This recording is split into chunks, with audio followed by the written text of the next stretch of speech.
que ce colloque, cette conférence internationale est la conférence où il faut être. Clairement, j'ai beaucoup d'expérience des programmes d'armement, mais je crois que c'est le seul lieu véritable où on peut confronter à très grande échelle les visions de différents pays, avec une très grande qualité.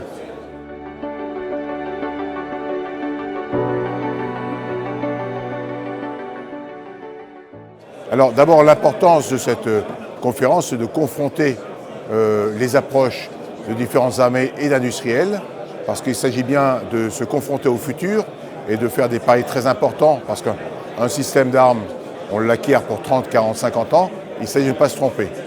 Je tiens à souligner la richesse des échanges de cette conférence, que je ne vois, je le répète, nulle part ailleurs. C'est la conférence de l'année sur les blindés où il faut être.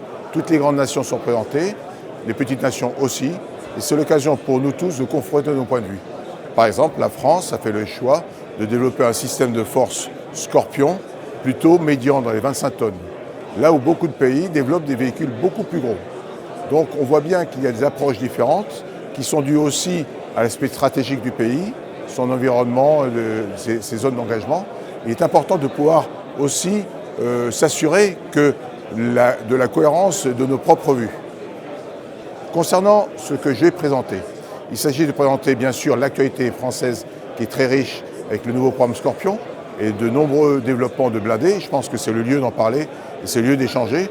Bien évidemment aussi de partager des interrogations sur la période 2040, parce qu'il s'agit maintenant de penser, même sur la raison des équipements qui vont entrer en service, un équipement à définir c'est très long. Il s'agit maintenant, à 20 ans, de se poser la question du bon système de force en 2040. Dans un monde très changeant, il est important à ce moment-là où aucun pays n'a vraiment défini encore ses choix, d'échanger, de faire du brainstorming et de revenir un peu plus riche chez soi avec des idées, de pouvoir effectivement agréger toutes ces idées qui viennent un peu partout, mais qui nous permettent d'essayer de trouver une trace.